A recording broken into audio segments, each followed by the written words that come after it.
10번째 시간 환경영향 평가 방법과 도구를 알아보는 강의를 진행하도록 하겠습니다. 그리고 이제 프로젝트 네 번째 프로토타이핑에 대한 내용을 다루려고 하는데요. 강의에 앞서 먼저 지난 수요일 또 산학연 협력 엑스포 참관으로 인하여서 이제 수업을 부득이하게 휴강하였다는 점 미리 양해 말씀드립니다. 오늘 다룰 내용은 환경 영향 평가 방법과 도구들에 대해서 살펴보려고 합니다. 다양한 평가 방법과 어프로치들이 있는데요. 우리가 이런 것들을 아주 세세하게 다 다루기는 사실은 어렵습니다. 그래서 이 과정들은 사실은 이제 국제개발학 석사 과정이나 이 과정에서 실제 프로젝트를 기획하고 협력해서 만들어가는 과정들을 경험하고 있는데요. 우리는 이제 이 과정에서 환경 영향 평가 여러 가지 방법들에 대한 소개를 받고 그것에 대한 장단점들을 살펴보는 시간들을 가지려고 합니다. 여러 도구들도 소개하려고 합니다. 이 도구들을 통하여서 이런 방식으로 실제 프로젝트가 기획되고 진행되는구나. 를 이제 우리가 이해하고 우리가 PBL 수업에서 여러분 각 팀별로 진행되고 있는 프로젝트에 이러한 도구들을 한 번씩 적용해 보면서 이렇게 체계적으로 진행되는구나를 알아갈 수 있었으면 좋겠습니다. 두 번째는 환경 ODA 모니터링과 평가 과정입니다. 코이카에서는 어떻게 이제 프로젝트를 평가하는지에 대한 내용을 간단하게 살펴보려고 합니다. 마지막으로는 이제 프로토타이핑, 우리 프로젝트 네 번째 PBL 시간인데요. 이 시간을 통하여서 여러분의 팀원들이 가지고 있는 그 프로젝트를 더 고도화하는 그런 시간이 되었으면 좋겠습니다. 지금까지 우리는 다양한 코이카의 사례들을 살펴보면서 환경 프로젝트, 환경 ODA 프로젝트가 어떻게 진행되는지를 보아왔었는데요. 이번에 살펴볼 내용은 환경 영향 평가의 방법과 도구들, 그리고 환경 ODA 모니터링, 그리고 평가, 이 내용들을 살펴보려고 합니다. 왜 이것이 필요할까요? 우리가 프로젝트를 진행하다 보면 이 프로젝트가 좋은 프로젝트였는지, 정량적으로 정성적으로 평가하는 여러 가지 방법들이 존재합니다. 그리고 평가를 하는 이유는 더 투명한 재정 사용과 이 프로젝트의 운영의 고도화, 그리고 다음 프로젝트의 어떤 자료로서의 어떤 기준들, 이런 부분들을 종합적으로 평가하기 위해서 그렇게 진행된다는 점을 우리가 이해를 하고 진행을 하였으면 좋겠습니다. 먼저 첫 번째로 환경영향평가 방법과 도구들입니다. 앞서 설명드린 대로 여러 가지 접근법들, 방법들을 다양하게 소개해 드릴 텐데요. 다소간 추상적이기도 하고 실제로 여러분들이 보시기에 조금 어려울 수도 있는 부분입니다. 다만 이런 것들이 있다, 이런 것들을 통해서 평가를 하고 진행을 한다, 이 내용을 이해하고 계시고 여러분의 프로젝트에도 그런 부분을 고려해 보면 좋겠다는 차원에서 이 부분을 이해하였으면 좋겠습니다. 먼저 이게 왜 필요한가에 대해서 우리가 생각해 볼 수가 있겠죠. 우리가 이 환경영향 평가라는 것은 이 개발 프로젝트를 통하여서 진행되는 모든 과정 가운데서 이 프로젝트가 환경에 대해서 특별히 더 나아가서 지속 가능한 발전 목표와도 어떠한 연관성이 있는가를 이제 구분하기 위해서 역량을 반영하기 위해서 평가를 하는 척도라고 볼 수가 있겠습니다. 이를 통하여서 환경 프로젝트를 진행하면서 개발 프로젝트를 진행하면서 이것이 실제 환경에 영향을 적게 주는 최소화하는 방식으로 진행하기 위해서 이 환경영향 평가를 시행하는 것을 볼 수 있습니다. 그리고 이 과정에서 이해관계자들과 이 참여를 통한 이 투명성과 책임성을 강화하기 위해서 이러한 평가 과정을 거치면서 이 역할 분담이라든지 또 책임 소재의 분명성 이런 부분들 강조하는 것을 볼 수 있습니다. 여러 가지 방법론들이 있는데요. 첫 번째 방법은 또 EIA로 이제 Environmental Impact Assessment, 우리가 흔히 알고 있는 환경 영향 평가에 대한 내용을 먼저 소개해 드리도록 하겠습니다. 이 방식은 이제 프로젝트 시행 전 이제 환경 영향 예측, 관리, 또 계획 수립 이 과정을 거치는 것을 볼 수 있습니다. 그리고 개발 프로젝트를 대상으로 진행하고 있고요. 개별 프로젝트를 대상으로 하고 있기 때문에 구체적인 수준, 우리가 마이크로 수준에서 평가를 한다고 평가를 하기도 합니다. 그리고 특정 규모 이상의 프로젝트에 대해서는 평가가 의무화되어서 모든 프로젝트에 대해서 이제 특정 규모 이상이 되었을 때 이 부분이 반영되는 것을 볼 수 있습니다. 실제로 이제 환경영향 평가의 구체적인 절차와 내용에 대해서 살펴보려고 합니다. 여러 가지 단계를 소개하는 그런 차원에서의 내용이니까요. 이런 단계가 있다라고 이해를 하시고 진행을 하면 좋겠습니다. 먼저 이제 이 프로젝트가 어떤 프로젝트인지 계획을 설정하고 목표를 정의하는 이런 단계라고 볼 수가 있겠습니다. 이 프로젝트의 범위와 목표를 분명히 하는 단계, 아주 시작 단계라고 볼 수가 있죠. 관련 활동과 잠재적인 환경 영향을 어떤 구체화하는 그런 단계라고 볼 수가 있겠습니다. 두 번째는 기초 환경 현황을 조사하는 단계입니다. 다양한 데이터들, 물리적 환경, 생물학적 환경, 사회경제적 환경까지 다 활용한 데이터들을 다 모아서 그것을 현황 조사하는 단계를 볼 수가 있고요. 이 현황 조사 다음 단계에 구체적으로 이 프로젝트를 하게 되었을 때 직접적으로 또는 간접적으로 어떤 영향이 미치는지 우리가 그것을 분석하는 환경 영향을 예측하는 단계라고 볼 수가 있겠습니다.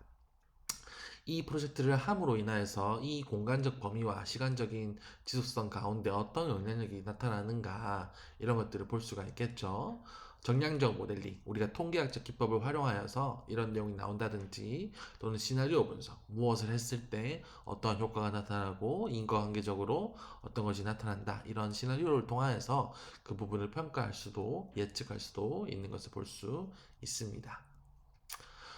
다음은 이러한 결과물들을 가지고 환경 영향의 중요도를 평가합니다. 이것이 환경에 어떠한 심각도를 미치는지, 또 발생 가능성, 환경 이슈 또는 복구 가능성 여러 가지 이제 기준들을 가지고 이 평가를 진행하게 되는데요. 매트릭스, 우리 표나 또는 체크리스트를 통하여서 체계적으로 이렇게 평가하는 것을 볼 수가 있습니다. 그리고 이런 결과물들에 대해서 이 프로젝트를 이제 진행함에 있어서 환경 영향을 최소화할 수 있는 방안들은 무엇인지 모색하는 이런 단계도 있고요. 각 대안별로 이제 환경적, 경제적, 사회적 어떤 영향의 어떤 타당성의 평가를 진행하는 것을 볼 수 있습니다. 이 과정에서 비용 편입 분석이 진행되게 되는데요. 이제 여기서 이 프로젝트를 하였을 때 어떤 점은 장점이고 어떤 점은 단점이고 어떤 것은 이득이고 어떤 것은 손해이고 이런 것을 구분하여서 이제 종합적인 평가를 하는 것을 볼 수 있습니다. 또 이 과정에서 다음 단계는 환경 관리 계획을 수립하는 것입니다. 모든 이 활동이 프로젝트가 그렇듯이 환경에 일정 수준의 영향을 미치겠죠. 그 영향을 미치는 것에 대해서 어떻게 계획하고 관리할 것인가에 대한 구체적인 계획이 이 가운데 포함되는 것을 볼 수 있습니다. 어떤 영향을, 악영향을 이제 저감하는, 영향을 줄이는 어떤 조치를 할 것인지, 또는 어떻게 환경의 변화를 계속 모니터링 할 것인지, 그리고 실제로 리스크라고 나타나는 그런 비상 환경 위협에 대한 어떤 응급 조치, 비상 대응 이런 계획들은 이제 구체적으로 서 있는지 이런 것들도 이제 이 계획 단계에 환경 관리 계획 단계에 나타나는 것을 볼 수 있습니다. 다음으로는 이제 이해관계자 참여와 의견 수렴 단계인데요. 공청회라든지 설명회라든지 이 과정에서 지역 주민들과 소통하고 이 수렴된 의견을 반영하여서 종합적인 환경영향 평가 이 보고서가 마련되는 것을 볼 수 있습니다. 그리고 이 보고서가 이제 정부기관이나 감독기관에 제출하여서 이 환경영향 평가가 1년의 과정이 끝나는 것을 볼 수 있습니다. 이 과정을 통하여서 결국에는 이 프로젝트를 할 것인가 말 것인가 승인 또는 조건부 허가 이런 여러 가지 감토 기관을 통하여서 이 내용들이 결정되는 부분 볼 수가 있죠. 단순히 환경영향 평가를 끝났다고 해서 끝나는 것이 아니라 이 프로젝트를 하고 나서도 사후 모니터링 그리고 관리의 영역들이 존재합니다. 프로젝트 시행 중에 그리고 이후에 또 지속적인 환경 모니터링을 하면서 피드백을 통하여서 지속적인 환경 관리 계획의 개선 활동들이 나타나는 것을 볼 수 있죠. 이 우리가 봤었던 환경 영향 평가는 이제 개별 프로젝트에 대한 어프로치라고 볼 수가 있겠습니다. 하지만 다음 두 번째로 살펴볼 접근법은 우리가 전략적 환경 평가라고 하는 Strategic Environmental Assessment입니다. 이 전략적 환경 평가는 우리가 앞에 봤었던 EIA에 비해서 어떤 부분이 다른가라고 한다면 정책적 그리고 계획 그리고 프로그램 이런 거대한 범위 수준에서 환경을 고려하는 이 광범위한 정책 뭐 이 매크로 수준의 어프로치라고 볼 수가 있겠습니다. 그래서 이걸 하게 되었을 때 환경 목표를 어떻게 통합시킬 것인지, 장기적인 지속 가능성을 어떻게 확보할 것인지, 이런 거시적인 시나리오, 장기적인 전망이 이 전략적 환경 평가의 주요한 내용이라고 볼 수가 있겠습니다. 먼저 첫 번째로 정책적 수준에서 환경을 고려한다는 것이 어떤 뜻인가라고 했을 때 이제 정책의 목표, 우리가 이 정부 정책이나 이 환경기관에 또 목표가 있겠죠. 그런 정책 목표와 여기서의 프로젝트의 어떤 환경 목표가 일치하는지 이런 거대한 담론의 일치부터 우리가 맞춰가는 것을 볼 수 있습니다. 그리고 환경 보호를 위한 법적인 제도적 프레임워크가 맞는지 뭐 이런 것들 확인하고요. 또 다양한 이해관계자들 참여를 유도해서 정기적인 이제 환경 지속 가능성을 확보하는 이런 접근이라고 볼 수가 있겠습니다. 두 번째는 이제 계획 수준에서의 환경 고려인데요. 구체적인 개발 계획과 환경 목표를 통합하는 것들, 도시 계획이라든지 교통 계획이라든지 이런 것들은 굉장히 큰 마스터 플랜이라고 볼 수가 있죠. 이 과정 가운데 환경 목표를 어떻게 통합시키는지 고려하는지 이런 내용들을 다루고 있습니다. 그래서 환경 영역 분석의 과정 가운데 시나리오 분석 이런 부분들이 여기서는 더 많이 반영되게 되는 것을 볼 수가 있고요. 그리고 똑같은 이제 프로젝트에 있어서도 자원 배분의 우선순위를 설정하는 것들 이런 것들은 굉장히 거대한 어프로치라고 볼 수가 있겠습니다. 그래서 환경적 중요성이 높은 지역에 프로젝트를 우선 배치하는 이런 활동들, 이런 조율들이 여기서 나타나는 것을 볼 수 있습니다. 그리고 프로그램 수준에서 환경을 고려한다는 것들 우리가 볼 수 있는데요. 구체적인 프로그램 실행 전 환경 영향 평가한다든지 그리고 지속적인 모니터링 평가, 적응 관리, 그리고 유연한 대응 전략 이런 내용들이 여기에 담겨져 있는데요. 이런 것들은 앞서 봤었던 그 EIA 관련된 내용과 또 비교적 유사하다고 볼 수가 있겠습니다. 전략적 환경 평가가 왜 중요한가라고 했을 때 개별 프로젝트가 아니라 이 정부 정책 아니면 시 정책 이 정책과 계획과 프로그램 간의 어떤 일관성 있는 환경 관리를 위해서 이러한 전략적 환경 평가가 중요하다는 것을 볼 수가 있습니다. 그리고 이 정부 정책부터 이 통일된 이 어프로치를 통하여서 다양한 부처, 다양한 부분 간의 뭐 협력 이런 부분들도 강조되는 것을 볼 수가 있고요. 또 이제 개별 프로젝트가 아니라 전체 이제 마스터 플랜적으로 접근하다 보니까 환경 리스크를 최소화하는 왜냐하면 이 프로젝트뿐만 아니라 다른 기관도 이 환경 플랜에 마스터 플랜에 동참하고 같은 목소리를 갖고 있으니까 이런 모습들을 볼 수가 있습니다. 이 과정 가운데 지속 가능한 발전을 어떤 목표로 계속 이 프로젝트를 추진하는 이런 내용들도 볼 수가 있죠. 이 두 내용을 우리가 간략하게 비교하자면 이 적용 범위가 가장 큰 차이라고 볼 수가 있겠습니다. 이제 환경영향 평가는 개별 프로젝트에 대해서 구체적인 수준으로 평가를 한다. 그리고 이제 프로젝트 이해 관련 관계자가 또 지역 주민, 아주 구체적인 그것과 직접적으로 연관되는 사람들에 대한 내용을 우리가 볼 수가 있겠습니다. 그리고 이 환경영향 평가는 각각 개발 프로젝트가 이제 설계되고 시행되기 전 단계에서 그것이 만들어지는 것을 볼 수가 있는데요. 반면에 전략적 환경 평가는 그보다 더 큰 시의 정책, 국가의 정책 또는 이 뭐 재정 정책 또는 개발 정책 아주 큰 정책적인 범위 안에서 그것이 조율되어 만들어져 가는 것을 볼 수가 있습니다. 광범위한 정책과 계획 가운데 이제 전략적 수준이라고 한다면 우리가 매크로 거대한 범위로 접근하는 것을 볼 수가 있죠. 이러한 차이점이 가장 큰 차이점이라고 볼 수가 있겠습니다. 다음으로 우리가 다양한 평가 방법론 중에 하나가 이제 사회 영향 평가인데요. 소셜 임팩트 어세스먼트 관련된 내용입니다. 이 개발 프로젝트를 통하여서 이 지역 사회에 어떠한 인구학적으로 또는 정서적으로 이 어떠한 영향을 미치는지 사회구조, 문화, 경제, 건강 다양한 사회 지표들을 통하여서 이것이 어떤 변화가 나타나는지를 평가하는 것이라고 볼 수가 있겠습니다.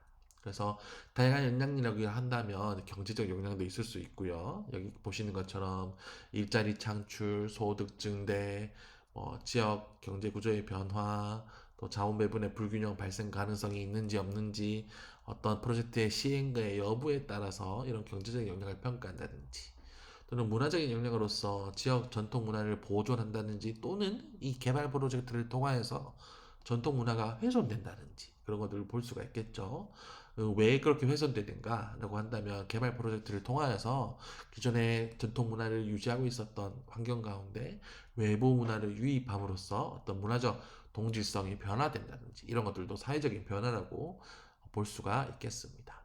건강과 복지 측면에서도 프로젝트를 인하여서 환경 변화가 주변 건강에 미치는 영향들, 의료 서비스의 접근 향상 또는 저하 이런 게 나타나는지 평가하는 것들도 볼 수가 있고요. 교육 역량 강화 이런 부분도 이제 내용들을 사회적 영향이 어떻게 나타나는지 그것도 볼 수가 있겠습니다. 여러분들 프로젝트 가운데 이 프로젝트를 통하여서 다방면에서 어떤 효과가 나타나는지 그런 것들을 고려해 보는데 중요한 접근법이라고 볼 수가 있겠습니다. 이 사회영향 평가는 이제 개발 프로젝트가 지역 사회에 미치는 직접적 또는 간접적 영향을 체계적으로 분석하는 과정이라고 볼 수가 있겠습니다.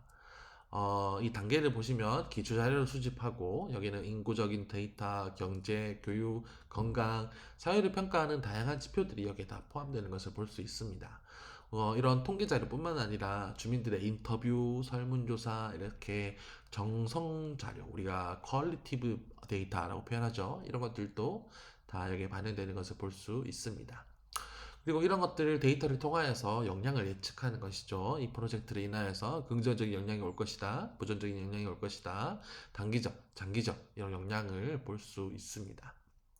영향에 대해서 평가를 하는 것입니다. 다음 단계는 이제 예측된 영향의 심각도라든지 발생 가능성이라든지 이게 지속적으로 나타나는 문제일 건지 영향일 건지 아닐지 이런 것들도 영향에 대한 이 내용들을 잘 분석해서 나타내는 것을 볼 수가 있죠. 이런 것들은 기존의 사회학적인 영향들, 사회 현상을 분석하고 예측하는 학문이 사회학 영역이니까 이런 교훈들이 연구의 성과들이 여기에 많이 반영되는 것을 볼 수가 있습니다. 그리고 이러한 영향들을 우리가 발견하고 나서 실질적으로 어떤 솔루션을 내야 되는가 이 단계로 나타나는 것을 볼 수가 있습니다. 부정적인 영향을 최소화하고 또 긍정적인 영향을 최대화하는 이런 지원 프로그램을 실질적으로 개발해야 된다는 걸 볼 수가 있죠. 다음에는 이제 그 모니터링, 피드백 단계인데요. 사회적 영향의 지속적 이런 모니터링을 하면서 이 프로젝트의 또 이제 평가, 성공과 어떤 실패, 부정적 역할 이런 부분들을 종합적으로 평가하는 또 방법이라고 볼 수가 있겠습니다. 그러면 사회영향평가가 왜 중요한가라고 한다면 이제 사회적 수용성을 확대할 수 있다. 이 프로젝트에 대해서 지역사회 주민들이 긍정적으로 반응하고 참여하려는 의사가 더욱더 촉진되어서 프로젝트의 성공에 더욱더 긍정적인 영향을 미치는 것을 볼 수가 있습니다. 그리고 이 과정을 통하여서 이제 중요한 포지티브 피드백이 만들어지면서 이 장기적인 프로젝트의 지속 가능성 이런 부분들이 또 마련되게 되는 것을 볼 수가 있죠. 정책 및 의사결정을 지원하는 효과도 있습니다. 그래서 효과적인 정책 수립을 할 수 있다. 왜냐하면 이 데이터 분석을 했던 것들, 그 결과물들, 거기에 대한 이 시민들의 피드백들, 이런 내용들이 이제 종합적으로 마련되면서 이런 내용들을 볼 수가 있습니다. 하지만 이 사회영향평가를 진행하게 될 때 여러 가지 고려 사항들도 있는데요. 이제 한쪽에 내가 유리한 조건을 만들기 위해서 또 투자나 또 이 개발 프로젝트를 진행하기 위해서 일방적인 그런 조사나 데이터 취합이 아니라 포괄적으로 이 사회, 경제, 문화 다양한 측면의 이 내용들을 이제 다뤄야 된다는 것을 볼 수가 있습니다. 그리고 탑다운 방식으로 조사자가, 연구자가 또는 이 프로젝트를 진행하는 기관이 유리한 조건만 이제 취합하는 것이 아니라 이제 이 지역 주민의 다양한 참여를 이제 반영하여서 적극적인 참여를 유도한 참여적 방법론이 중요하고요. 그리고 이 과정에서 결국에는 이 프로젝트 개발 사업의 이 중요한 핵심 멤버인 이 공동체 주민들의 어떤 권리 보호와 뭐 익명성을 보장하거나 또는 이제 공정하고 편향되지 않는 어떤 평가를 수행한다는 윤리적인 측면도 이 사회영향 평가에서 중요한 부분으로 자리 잡고 있는 것을 볼 수 있습니다. 여러 가지 도구와 기법들이 있습니다. 뭐 설문조사는 우리가 뭐 사회조사 방법론에서 다 이용하고 사용하는 방법들이죠. 그리고 포커스 그룹, 그룹 토의 이런 것도 볼 수가 있는데요. 포커스 그룹은 특정한 멤버들을 이제 우리가 조별 모임처럼 모아서 거기서 이제 심도 깊은 그룹 인터뷰를 진행한다고 보시면 될 것 같습니다. 또는 사회적 네트워크 분석 접근법도 있는데요. 지역사회 내 관계망, 이 네트워크 분석 이런 부분들이 최근에 컴퓨터를 통하여서 더욱더 치밀하고 이제 복잡한 사회관계망을 컴퓨터 기술을 활용하여서 더 분석하는 연구들이 더욱더 늘어나고 있는데요. 지역사회 내 관계, 영향력 이런 것들을 정량화하는 이런 방법들도 존재합니다. 우리가 개발 프로젝트는 환경과 관련된 영향력이 또 여기서 또 주목해야 될 부분이 있기 때문에 GIS, 지리 정보 시스템이라고 하죠. 이런 기술들을 활용하여서 지도, 공간 작업화 이런 것들, 공간적으로 사회적 영향을 시각화하는 작업들도 많이 접근하고 있는 것을 볼 수 있습니다. 주요 분석 도구들을 더 자세하게 설명드리도록 하겠습니다. 여기서 나오는 것들은 이러한 접근법이 있다 정도로 이해하시고 여러분의 프로젝트 가운데 또 다양한 실제 만약에 진행하게 된다면 이런 것들도 고려해 볼 수 있겠구나 라고 그런 관점에서 살펴보시면 좋겠습니다. 먼저 지리정보 시스템 GIS를 활용하는 것입니다. 이제 GIS 관련된 내용들을 전문으로 전공으로 하는 그런 학과도 있죠. 공간적 패턴을 분석하고 환경의 영향을 예측하는 이러한 접근법입니다. 그래서 토지 이용 변화를 시나리오별로 모델링한다든지 환경 위협 지역을 뭐 위성 데이터를 통하여서 이렇게 분별하고 또 시나리오화해서 또 AI 기능을 통하여서 더욱더 이 분석을 고도화한다든지 이런 것들도 최근에 주목받고 있습니다.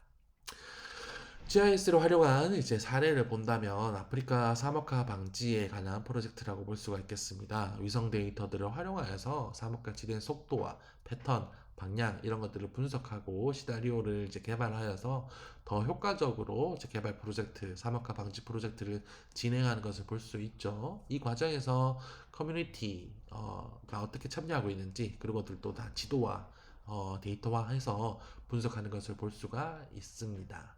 주민들의 참여 기반과 이 지속 가능한 관리 이런 것들도 다 데이터를 활용하여서 이제 체계적으로 접근하는 것을 볼 수 있습니다.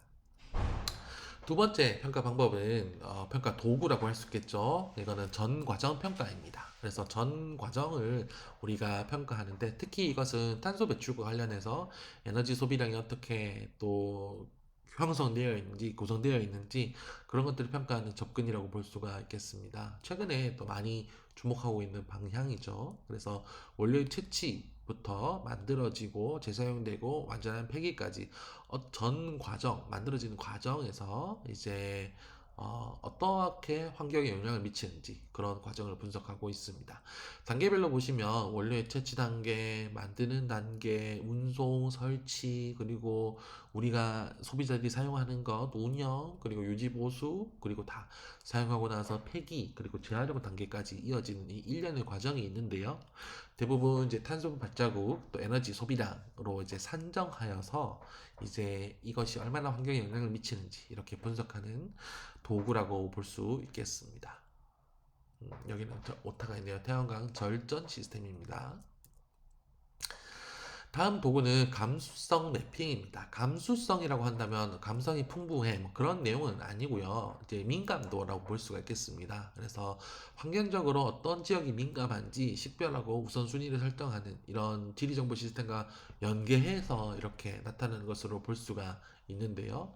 개별 활동으로 어떤 잠재적인 영향 지역이 또 어떻게 나타나는지, 환경의 영향이 어떤 지역이 또 등장하게 되는지 이런 것들을 분석하는 위험도 분석 어프로치라고 볼 수가 있겠습니다. 그래서 왜 이걸 분석하는가라고 한다면 각각의 위험 요소에 대해서 보호 전략, 관리 전략 이런 것들을 수립하기 위해서 이러한 접근법, 감수성 매핑, 센시티브 매핑 이런 어프로치를 하는 거죠. 예를 들어서 몽골 사막화 방지 프로젝트를 하게 된다면 여러 가지 데이터를 수집할 수 있습니다. 우리가 주요 활용하는 데이터들은 기후 데이터, 그리고 뭐 지형 데이터, 생물 다양성 데이터, 사회경제적 데이터 이런 것들 볼 수 있죠. 그것을 통하여서 이제 감수성, 센시티비티를 이제 분석하는 단계를 볼 수 있는데요. 물 부족이 있는가, 또 토양 침식이 나타나는가, 식생 뭐 손실이 나타나는가, 기후변화 영향이 나타나는가 이런 요소들로 실제로 위험도를 점수화해서 이제 도표로 나타낼 수 있는 것을 볼 수 있습니다. GI 정보 시스템을 활용하여서 이제 통계도 이제 우리가 낼 수도 있는 것이죠. 각 요소별로 위험도를 뭐 보통, 뭐 매우 위험, 뭐 위험하지 않음 이런 식으로 점수화해서 그렇게 지도를 작성할 수 있고요. 종합 감수성 지도 이런 것들을 통하여서 문제가 되는 지역은 뭐 빨간색 위기 지역, 뭐 중간은 노란색, 낮은 지역은 녹색 이런 식으로 표현되기도 합니다. 간단한 예를 통하여서 내용을 보시면 히트맵 보시면 위도와 경도를 통하여서 실제 이거는 이제 임의로 생성된 데이터를 활용하여서 이제 히트맵을 만든 것이고요. 이제 게르의 다양한 지역에 대해서 어떤 지역은 어떤 특정한 문제, 환경 문제에 대해서 그냥 이제 리스크 레벨이 낮은 지역도 있을 수 있고요. 반면에 또 어떤 지역은 높은 지역이 있을 수 있겠죠. 그렇게 지역마다 그 위험도를 평가하는 그런 어프로치라고 볼 수가 있겠습니다. 다음은 환경 ODA의 모니터링과 평가 방법인데요. 코인칸에서 어떻게 이 부분을 진행하고 있는지 살펴보도록 하겠습니다. 우리가 이 질문부터 해볼 수가 있을 것 같아요. 왜 이 프로젝트를 ODA 사업을 했을 때 평가 단계가 필요한가라는 것이죠. 첫 번째는 투명한 자원 활용을 보장하기 위해서입니다. 그렇죠. 이것은 또 ODA는 이제 외교부 산하 또 코이카에서 담당하는 것이기 때문에 여러 가지 프로젝트에서 세금 국가의 재정이 들어가는 부분이라고 볼 수가 있겠습니다. 그리고 원주의 실질적 영향과 이 개선점, 우리가 다음에는 어떻게 더 잘할 수 있는지 이런 부분을 평가하기 위해서 이러한 단계가 필요하다.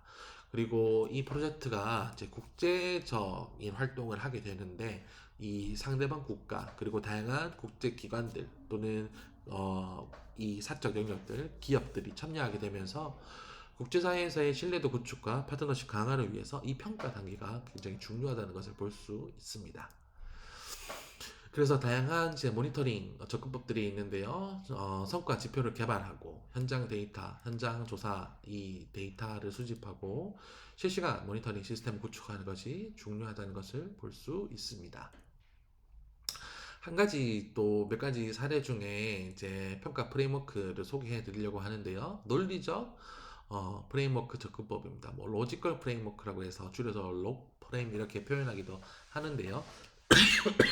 죄송합니다. 우리가 일반적으로 ODA 프로젝트 결과 보고서나 이런 내용에 보면 어떠한 기준으로 성과를 평가할 것인가, 어떤 뭐 설치 이런 정량적인 평가 지표 이런 것들이 이제 표로 작성되어 있는 것이 볼 수 있는데 이런 것들은 다 여기 나온 것처럼 논리적 프레임워크의 또 접근법이라고 볼 수가 있겠습니다. 여기 예를 보면 우리가 단번에 알 수 있을 것 같은데요. 첫 번째는 이제 상황 분석을 하는 것입니다. 문제를 정의하고 필요성을 분석하고 이해관계들을 식별해서 목표를 설정합니다. 장기적 목표와 단기적인 목표, 그리고 뭐 스마트 원칙이라고 하는 구체성, 측정 가능성, 달성 가능성, 관련성, 시간에 따른 어떤 목표 이런 내용들을 수립하고요.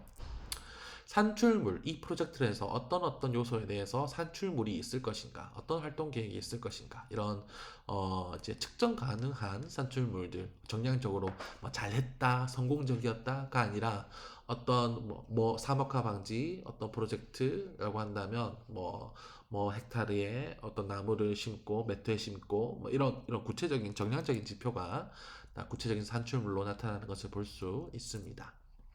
그리고 지표를 설명하고 검증 수단을 설정하는 것 이런 것도 또 볼 수가 있고요. 그리고 가정 및 리스크 관리 이런 부분들도 우리가 논리적 프레임워크에서 중요한 내용을 볼 수가 있는데요. 프로젝트 성공에 필요한 어떤 가정, if, then 이런 것이죠. 만약 이런 게 있으면 이게 성공한다. 이게 성공이다. 만약에 이런 게 생기면 이거는 위험 요소다. 리스크가 발생한다. 이런 것들도 이 단계에서 분석하는 것을 볼 수 있습니다. 우리가 리스크가 있을 때 리스크로만 그치는 것이 아니라 이 프로젝트는 그런 리스크에 대응하기 위해서 이러한 대안들도 마련하고 있다. 이런 것들도 다 여기에 포함되는 것이죠. 그리고 모니터링 평가 단계입니다. 프로젝트 진행 중 정기적인 모니터링, 우리가 계획했던 것, 이 프레임워크와 잘 맞는지, 그리고 최종 평가를 통하여서 성과 분석을 하고 피드백을 반영하는 것을 볼 수 있습니다.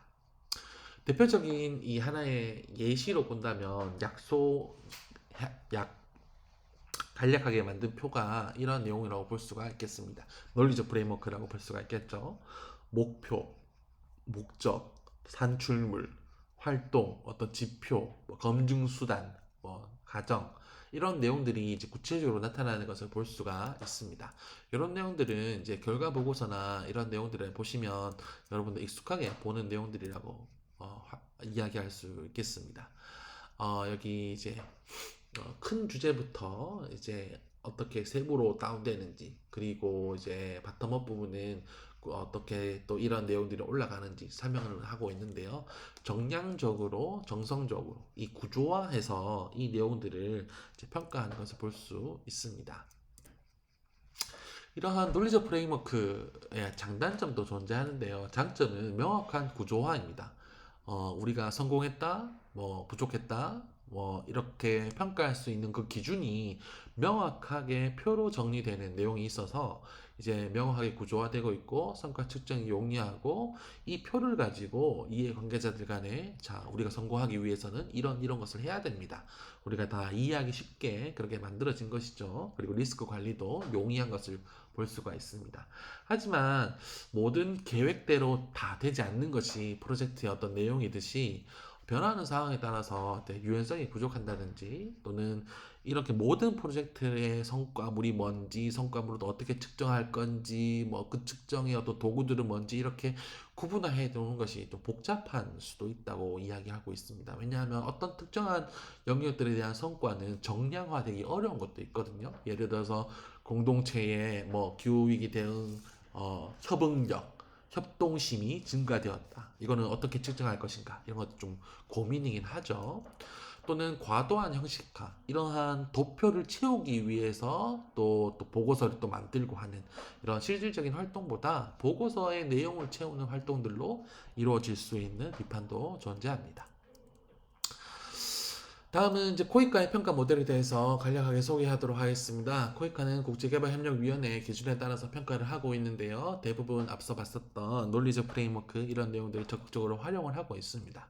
프로젝트의 성과와 효과성을 객관적으로 평가하기 위해서 말이죠. 그 내용들도 지속가능한 발전을 지원하기 위한 방식으로 반영이 되어 있습니다. 그래서 5대 평가 기준을 본다면 적합성, 효과성, 효율성, 영향, 지속 가능성 이런 내용들이 존재합니다. 프로젝트가 대상 국가의 필요와 우선순위에 얼마나 부합하는가 이게 그 상대국 수요국에서도 이것이 원해야 되는 거겠죠.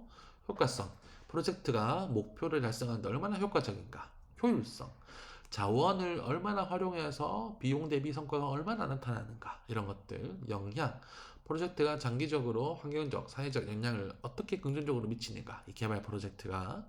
지속 가능성 이 고위가 사업이 이 기간이 종료되더라도 이러한 개발 프로그램은 계속 움직이게 되는가 이런 부분들도 이제 목표의 평가 모델에 있는 것을 볼 수 있습니다. 코이카는 이제 사전평가, 중간평가, 최종평가 이렇게 크게 구분해서 이제 우리가 볼 수 있는데요. 사전평가는 프로젝트 기획 단계에서 이게 정말 적합한가 평가하는 것들, 이렇게 중간평가는 잘하고 있는지 모니터링을 하는 것들, 결과 보고서는 이제 최종평가에 나타나게 되는데 프로젝트 완료 후 이 프로젝트의 영향, 성과, 기대 효과에 대해서 이렇게 만족스럽게 평가되었는지, 이런 것들, 성과가 있었는지 그 종합적인 평가를 하는 단계라고 볼 수 있겠습니다. 고위가 평가 모델의 특징은 우리가 참여형 평가라고 이야기하기도 하고요. 또는 이제 지속 가능한 피드백 루프를 잘 구축하여서 이제 고위가 우리가 한국이라는 이 특수한 이 개발학의 역사에 중요한 국가의 사례를 잘 나타나고 있는 것을 볼 수 있습니다.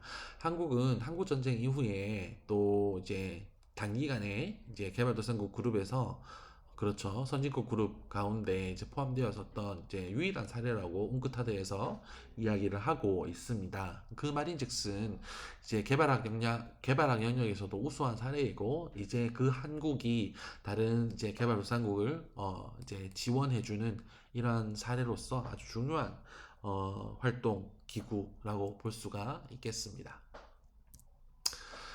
성공적인 환경 ODA를 위한 전략. 첫 번째는 현지 맞춤형 솔루션이 필요하다. 그렇죠. 우리가 원하는 게 아니라 이제 그들이 원하는 것을 해야 되는 것을 볼 수가 있겠습니다. 지역의 특성을 반영하고 참여형 설계 과정. 탑다운이 아니라 이제 바텀업. 예, 적절한 이제 교류와 협력, 이 상호 간의 협력이 필요하다는 것을 볼 수 있습니다. 공동체 기반의 문제 해결 접근 이런 것들도 이 지속 가능성 측면에서 중요하겠죠. 고위가 사업 기간이 끝나고 나서도 이 공동체가 함께 문제를 의식하고 함께 협력했는 것 이것이 중요하다고 볼 수 있겠습니다. 두 번째는 기술 이전과 역량 강화를 지원하는 내용입니다. 이제 실제로 현지 기술 역량 강화를 하는 것들 그리고 파트너십을 구축하는 것이 중요하다. 그리고 장기적인 관점에서 프로젝트를 설계해야 된다. 그리고 지속 가능성. 우리가 이 내용을 계속 강조하고 있는데요. 파리 협정에서도 이 부분이 계속 강조되는 것을 볼 수 있습니다. 그래서 우리가 코이카 사업이 끝나도 이제 환경, 경제, 사회적 측면을 종합적으로 고려하여서 균형 잡힌 그 국가의 지속 가능한 발전 목표를 달성하는 데 도움이 되는가? 이 부분이 중요한 것이죠. 유연한 프로젝트 구조가 필요하다. 그래서 변화하는 환경과 사회적 조건에 대응할 수 있는 유연한 프로젝트를 구조 설계를 해야 된다. 장기적인 모니터링과 평가를 통해서 프로젝트의 지속 가능성을 확보해야 된다. 이런 내용들도 참고해 볼 만하다고 볼 수 있겠습니다. 결론 부분입니다. 오늘은 이제 강의 내용 부분은 좀 짧게 이야기를 하고 프로젝트에 대한 내용을 추가적으로 설명을 하려고 하는데요. 지속 가능한 개발을 위하여서 선진화된 평가 방법과 도구를 적극적으로 활용하여서 개발 프로젝트를 고도화할 필요가 있다. 그런 내용을 볼 수 있겠습니다. 그리고 왜 우리가 프로젝트를 평가해야 되는가 라고 한다면 투명하고 효과적인 ODA를 통하여서 국제사회의 공동 번영을 실천하기 위해서 이 ODA 프로젝트의 평가 단계는 분명히 필요하다라고 볼 수 있겠습니다.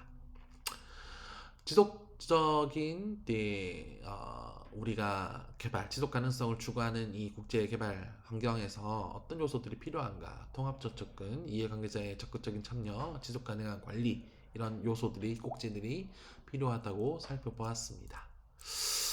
우리가 네 번째 프로젝트는 프로토타이핑 우리가 실제로 만들어 보는 과정인데요. 우리가 이 프로토타이핑 단계를 먼저 소개해 드리자면 조금 더 아이디어를 구체화하여서 실제 프로젝트를 이제 고도화하는 단계라고 볼 수가 있겠습니다.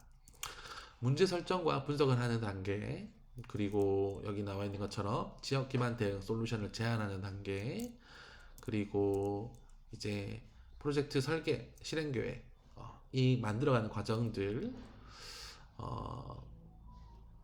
커뮤니티 참여 및 피드백 수렴하는 단계. 우리가 실제로 이제 수렴하는 뭔가를 가지는 않겠지만 그런 것들도 이제 고려해볼 프로젝트를 고려할 때 이런 것들도 필요하다는 것을 생각해 볼 수 있겠죠. 여러분의 이 네 번째 팀 보고서에서는 이처럼 문제 선정과 분석 그리고 자연 기반 대응을 통한 솔루션 제안은 사실은 옵션입니다. 우리가 있으면 좋지만 우리가 프로젝트 발표를 해봤을 때 그것이 가능한 프로젝트가 있고 그렇지 않은 프로젝트가 있다는 것을 살펴봤었는데요. 더 중요한 것은 이게 굿네이버스 몽골 지부가 함께 할 수 있는 사업인가 그 부분에 조금 더 방점을 두었으면 좋겠습니다. 그리고 프로젝트 설계하고 실행 계획을 이제 담았으면 좋겠고요. 이 팀별 보고서에 말이죠. 커뮤니티 참여 및 피드백 수렴하는 이런 내용들도 이제 계획 단계에 많이 담아지면 좋겠다는 생각이 듭니다. 앞서 설명드린 대로 이제 우리가 이 PBL 수업에서 여러분들이 조별 자료, 조별 팀별 프로젝트 관련된 내용들을 다 취합하여서 결과 보고서로 문집으로 만들 계획입니다. 그래서 여러분들 한 사람 한 사람한테 기념으로 또 나눠드릴 예정인데요. 그래서 분량은 지금까지 한 페이지로 이제 제안을 했었지만 이제부터는 프로젝트 네 번째 프로토타임부터는 이제 분량은 자유입니다. 더 많이 써도 되고요. 이제 여러분이 토의하는 모든 자료들을 다 담을 수 있으니까요. 그림이라든지 또 아이디어라든지 그런 것들 이제 제출하실 때 그렇게 자유롭게 제출하시면 좋을 것 같습니다. 네, 이상으로 오늘 담당했었던 모든 교과목 이 강의를 마무리하도록 하겠습니다. 이 10번째 강의 시간까지 함께 해주셔서 감사합니다.